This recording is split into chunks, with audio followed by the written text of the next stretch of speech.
ایک یہ بھائی نے کویسچن کیا تھا، اور کویسچن تھا کہ جمعے کی سنتیں مؤکدہ ہیں یا غیر مؤکدہ ہیں۔ دیکھیں اس سلسلے میں اصول اچھی طرح یاد رکھیے گا کہ عصر سے پہلے کی 4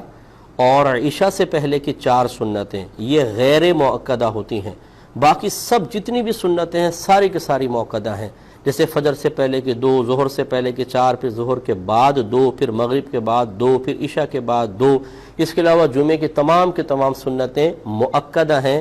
غیر مؤکدہ نہیں ہیں۔ اور ضمن میں عرض کر دیتا ہوں کہ یہ کیوں جاننا ضروری ہے کہ یہ مؤکدہ ہیں غیر مؤکدہ ہیں، اس وجہ سے کہ سنن مؤکدہ اور غیر مؤکدہ کی ادائیگی میں تھوڑا سا فرق ہوتا ہے جبکہ وہ 4 رکعتی ہوں۔ مثلا 2 بنیادی فرق ہیں، سنت غیر مؤکدہ میں پہلی اور تیسری میں ثنا پڑھی جاتی ہے، جبکہ مؤکدہ میں صرف پہلی میں پڑھیں گے، تیسری میں نہیں۔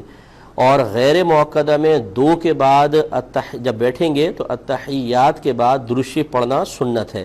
دعا بھی ملا لیں تو کوئی حرج نہیں، جبکہ سنت مؤکدہ بالکل فرض کی طرح ہوتی ہے کہ 2 رکعت کے بعد صرف آپ تشہد پڑھیں گے۔ اگر آپ نے اس کے آگے ایک بھی جملہ بنا لیا، یعنی اللہم صلی علی محمد یا اللہم صلی علی سیدنا، یہ پورا ایک جملہ بن گیا، سینٹنس بن گیا ہے، تو سجدہ صاحب واجب ہو جائے گا۔ تو یہ 2 بنیادی فرق ہیں۔ دوسرے نے اس کے ساتھ یہ پوچھا تھا کہ جمعے کی جب ہم نماز ادا کر رہے ہوں تو سنتوں میں جمعے کی نیت کریں گے یا ظہر کی نیت کریں گے؟ دیکھیں یہ بھی ایک عوامی غلطی ہے کہ جب آپ جمعہ پڑھ رہے ہوتے ہیں تو سارے رکعتیں جمعے کی ہیں، اب ظہر کا یہاں کوئی تعلق نہیں ہے، لہٰذا پہلے کی 4، پھر جمعے کی 2 فرض، پھر 4 سنت، پھر 2 سنت، 2 نفل، سب میں آپ کو جمعے کی نیت کرنی ہے، ظہر کی نیت نہیں کرنی ہے۔